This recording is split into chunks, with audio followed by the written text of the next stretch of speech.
ஒரு கொஸ்டின் வரலாம், அப்படின்னா ஒரு 2 கொஸ்டின் வரும். ஓகேவா? சிம்பிள் இன்ட்ரெஸ்ட் காம்பவுண்ட் இன்ட்ரெஸ்ட் ரெண்டும் சேர்த்து தான் மேக்ஸிமம் 2 கொஸ்டின் அப்படி இல்லைன்னா ஒரு கொஸ்டின் வரும். ரொம்ப ஈஸியாக தான் இருக்கும். சரி, ஃபஸ்ட்டு வந்து சிம்பிள் இன்ட்ரெஸ்ட் பார்த்துட்டு நெக்ஸ்ட்டு வந்து என்ன பண்ணலாம்னா காம்பவுண்ட் இன்ட்ரெஸ்ட் பார்க்கலாம். சரி, இதுக்கு ஃபார்முலா வந்து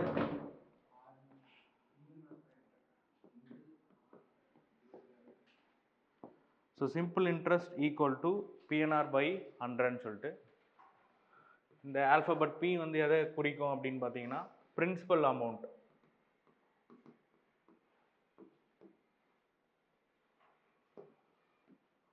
அசல்னு சொல்லுவாங்க தமிழில்.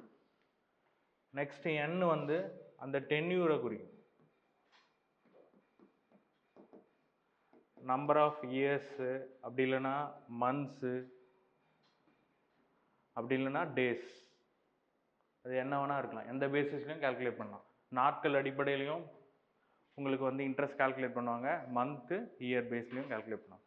ஸோ ஆர்ன்றது ரேட் ஆஃப் இன்ட்ரெஸ்ட்.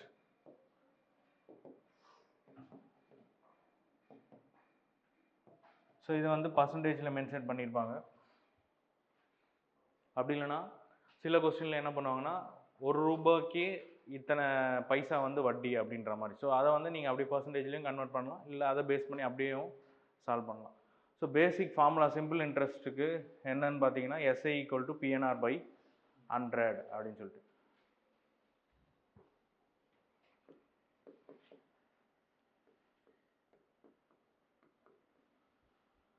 சில கொஸ்டின்ல என்ன பண்ணுவாங்கன்னா மொத்த தொகைன்னு கேட்பாங்க.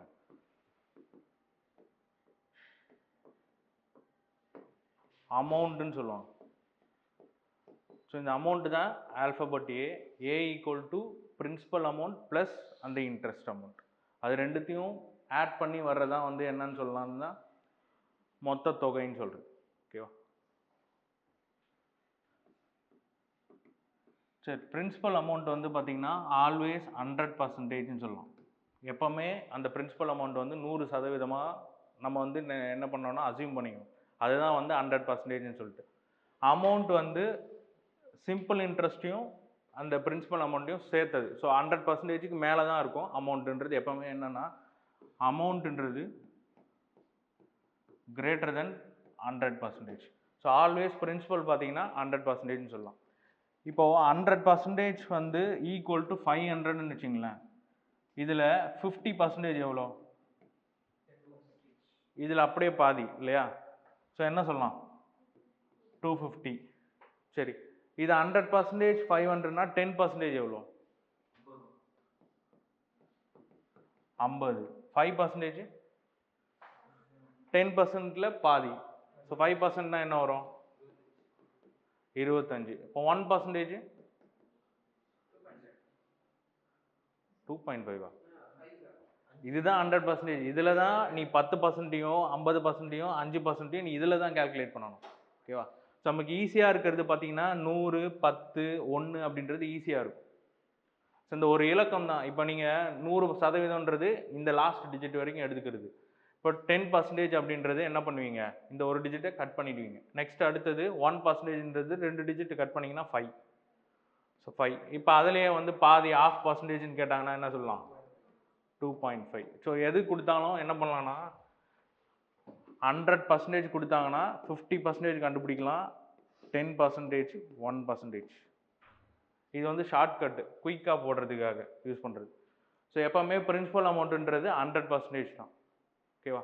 ஸோ அதுலேருந்து நீங்கள் வந்து என்ன சொல்லலாம்னா அமௌண்ட் பர்சன்டேஜ் கண்டுபிடிக்கிறது எப்படின்னு சொல்கிறேன். அதுக்கு பதிலாக என்ன பண்ணலாம்னா இந்த 100%லேருந்து வேல்யூஸை வந்து எப்படி ரெடியூஸ் பண்ணி கண்டுபிடிக்கிறதுன்னு தெரியும். ஓகேவா?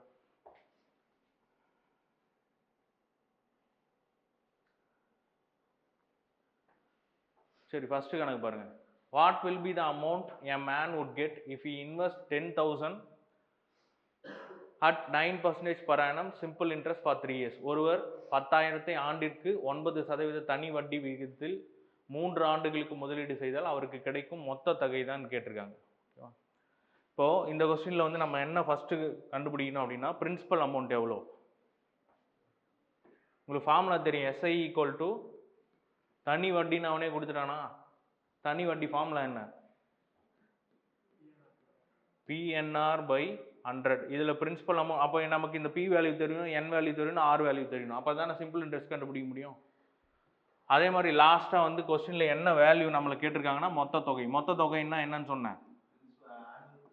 அமௌண்ட்டுன்னு சொன்னேன். அமௌண்ட்டுக்கு ஃபார்முலா என்ன சொன்னேன்? P ப்ளஸ் எஸ்ஐன்னு சொல்லிட்டு. ஃபஸ்ட்டு நம்ம எஸ்ஐயோட வேல்யூ கண்டுபிடிக்கணுமா? சரி, அதுக்கு பிரின்சிபல் அமௌண்ட் எவ்வளோ? ஸோ அவங்களே கொடுத்துருக்காங்களா, இன்வெஸ்ட் ருபீஸ் 10,000 சொல்லிட்டு 10,000 ரூபா அதை இன்வெஸ்ட் பண்ணியிருக்காங்கன்னா அதான் பிரின்சிபல் அமௌண்ட், அதான் அசல் தொகைன்னு சொல்லலாம். ஸோ இதுதான் வந்து அசல். சரி, ஓகே. நெக்ஸ்ட் என்னோட வேல்யூ 3 இயர்ஸ்ன்னு கொடுத்துருக்காங்க, என்னோட வேல்யூ. நெக்ஸ்ட் ஆறு வந்து 9% கூட. இப்போ வேல்யூ சப்ஸ்டியூட் பண்ணலாமா? 10,000 இன்டூ என்னோட வேல்யூ என்ன? 3 இன்டூ ஆர். ஸோ 9 அப்படின்றது பர்சன்டேஜ். நான் சொன்ன ரேட் ஆஃப் இன்ட்ரெஸ்ட் வந்து பர்சன்டேஜில் தான் மென்ஷன் பண்ணுவாங்கன்னு சொல்லிட்டு, நீங்கள் 3%னா 3/100ன்னு எழுதணும், 1%னா 1/100, 10%னா 10/100ன்னு எழுதணும். ஸோ இங்கே 9% கொடுத்ததுனால என்ன பண்ணலாம்? 9/100. ஸோ இந்த ரெண்டு சைபர் கேன்சல் ஆகிடும். இப்போ என்ன வரும்? 9 3 27, ஒரு 100, 2700. ஸோ இதுதான் வந்து சிம்பிள் இன்ட்ரெஸ்ட்னு சொல்லிட்டாங்க. அதுதான் P into N into R/100 தான். இல்லை, ரேட் ஆஃப் இன்ட்ரெஸ்ட்டுக்கு தான் அந்த 100. ரேட் ஆஃப் இன்ட்ரெஸ்ட்ன்றது பர்சன்டேஜில் மென்ஷன் ஆகிருக்கும். ஸோ அதுக்கு தான் அந்த 100. ஓகேவா? இது ஃபார்முலா எப்படி எழுதுனாலும் அதே தான். அந்த மாதிரி போடணும் இல்லை, அந்த ஆறுக்கு தான் அந்த 100. அந்த ஃபார்முலாவில் எதுக்கு அந்த 100 கீழே வருதுன்னா, ஆறு வந்து பர்சன்டேஜில் இருக்கிறதுனால பர்சன்டேஜில் கீழே 100 போடுறோம். அந்த ஃபார்முலாவே அப்படி தான். ஓகேவா? சரி, 2700 அப்படின்றது சிம்பிள் இன்ட்ரெஸ்ட்டாக இருக்குது. அப்போ அமௌண்ட் என்ன? அவங்க கேட்டது வந்து மொத்த தொகைன்னு கேட்டிருக்காங்க. அப்போ அமௌண்ட் என்ன வரும்? 10,000 ப்ளஸ் 2700, 12,700. ஓகேவா?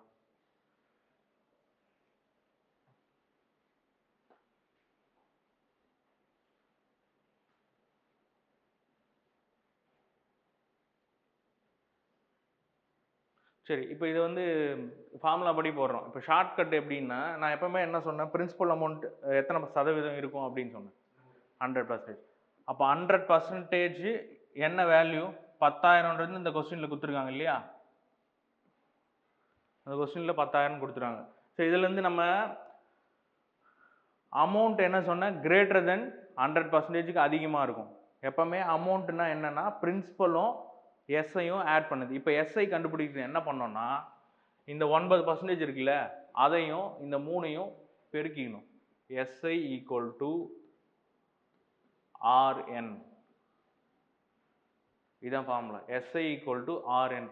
சரி, பார்த்தோன்னே என்ன பண்ணலாம்? 9 3 27. அப்போ 27% இங்கே ஆட் ஆகும். பிரின்சிபல் ஆல்ரெடி 100% இருக்கும். ரெண்டுத்தையும் கூட்டினோம்னா எத்தனை சதவீதம் வரும்? 127% தான் நமக்கு எவ்வளோன்னு தெரியணும் இல்லையா? சரி, இதில் 100% 10,000 அப்படின்னா 1% மதிப்பு என்ன? 100. ஸோ 1% மதிப்பு 100 அப்படின்னா 127% எவ்வளோ? 12,700. அவ்வளோதான்.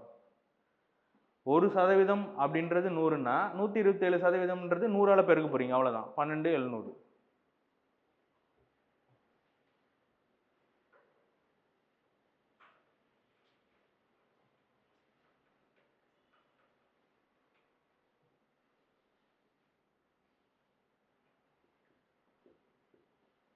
சரி, இது இப்போ இன்னும் ஷார்ட்டாக போடலாம். ஆப்ஷன் வச்சு எப்படி போடலாம்?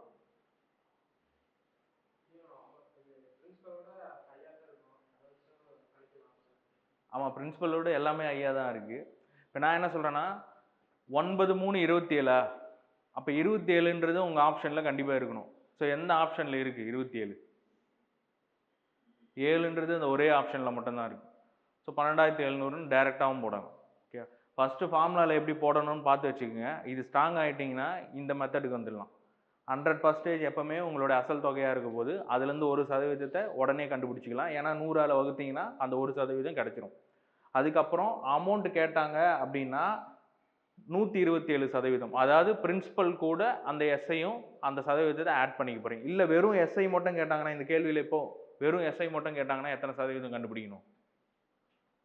வெறும் எஸ்ஐ மட்டும் கேட்டாங்கன்னா எத்தனை சதவீதம் கண்டுபிடிக்கணும்? அந்த மெத்தடில் வெறும் 27% கண்டுபிடிச்சா போதும். அதுதான் வந்து 2700ன்னு சொல்லி நம்ம கண்டுபிடிச்சோம். ஓகேவா? சரி, இந்த கணக்கு நீங்கள் ட்ரை பண்ணலாமா? ஸோ ஏற்கனவே நம்ம என்ன பண்ணுவோம், ஃபஸ்ட்டு கணக்கு போட்டோம்ல, அதே மெத்தடு தான். ஸோ நீங்கள் வந்து ஒரு ப்ராக்டிஸ் மாதிரி பண்ணலாம். ஸோ இதில் அசல் என்னன்னு பாருங்கள். ரெண்டு டைப்பாக சால்வ் பண்ணோம். ஒன்று வந்து 100% என்னன்னு கொடுத்துருக்காங்க, இதில் 5000. இதுலேருந்து 1% கண்டுபிடிக்கலாம், 50. இதில் என்ன கேட்டிருக்காங்க, find the total amount. So அதே தான் கேட்டிருக்காங்க, மொத்த தொகை. மொத்த தொகைன்னா என்ன சொன்னேன், 100%த்தை விட அதிகமாக இருக்கணும். எவ்வளோ அதிகமாக இருக்கும் அப்படின்னு சொன்னால், இதில் கொடுத்துருக்கிற இந்த ரேட் ஆஃப் இன்ட்ரெஸ்ட்டையும் இந்த நம்பர் ஆஃப் இயர்ஸ் ரெண்டுத்தையும் பெருக்கிக்கணும். பெருக்குனா எவ்வளோ சதவீதம் வரும்? ரேட் ஆஃப் இன்ட்ரெஸ்ட் 11, 2 வருஷம், ரெண்டுத்தையும் சேர்த்தா என்ன 22. அப்போ 100 கூட ஒரு 22 சேர்த்தா 122% எவ்வளோன்னு கண்டுபிடிக்கணும். ஸோ அப்போ 1% 50னா 122% எவ்வளோ?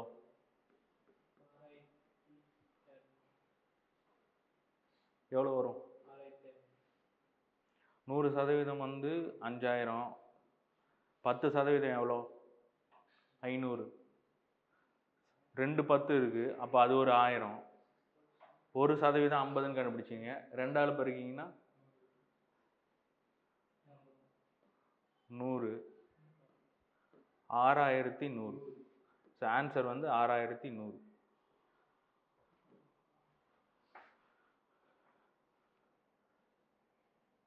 ஸோ அதை அப்படியே பிரிக்க வேண்டியதுதான். 100% 5000, 1% 500, தென் 10% பார்த்தீங்கன்னா 1% வந்து 50, 10% வந்து 500. நமக்கு தேவை 122%. அந்த 122 எப்படி பிரிக்கலாம்? 100 + 20 + 2ன்னு பிரிக்கலாமா? ஓகேவா? இப்போ 100%க்கு ஆல்ரெடி உங்களுக்கு மதிப்பு தெரியும், 5000 தெரியும். 20% 10% உனக்கு தெரியும். அப்போ 20%னா 2ஆல் பெருக்க போறீங்க. அப்போ 2ஆல் பெருக்குனா என்ன வரும்? 1000. அதே மாதிரி 1%ஓட மதிப்பு தெரியும், எவ்வளோ? 50. அப்போ 2% என்ன வரும்? 100. இப்போ மொத்தம் கூட்டினா என்ன? 6100. ஓகேவா? அப்படி இல்லைன்னா P × N × R அந்த வேல்யூ போட்டு சிம்பிள் இன்ட்ரெஸ்ட்டை கண்டுபிடிச்சிட்டு அதுக்கப்புறமா amount equal to principal plus simple interest அப்படின்றது.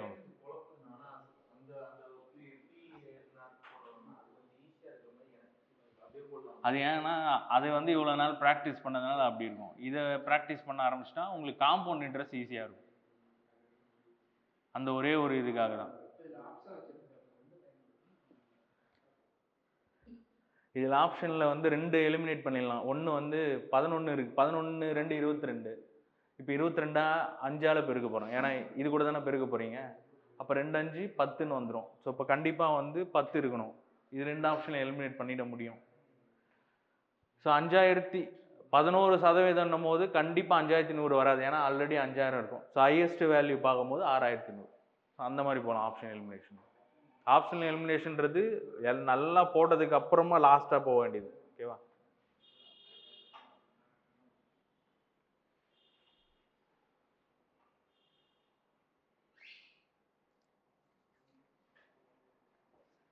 சரி, அதையும் போட்டுறேன், ஃபார்முலா வச்சும் போட்டுறேன்.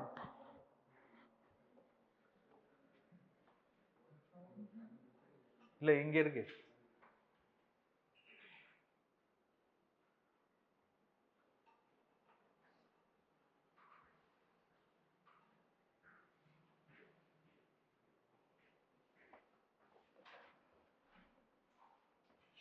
இந்த 122% எப்படி வந்துச்சுன்னா, எப்படி ப்ளஸ் 11 × 2 மொத்தம் சேர்த்தோம்னா 122%. ஸோ அதுக்கு தான் ஃபார்முலா சொன்னேன். SI percentage equal to R percentage into number of years. இதை பெருகுனீங்கன்னா உங்களுக்கு வந்துடும். ஓகேவா? ஸோ ஃபார்முலா வச்சு போடுறதுனா என்ன பண்ணோம்? ஃபார்முலா என்ன? SI equal to PNR by 100. So principal amount 5000 into number of years 2, percentage வந்து 11 divided by 100. ஸோ அந்த 2 சைபர் 2 சைடு கட் ஆகிடும். 50 2 100.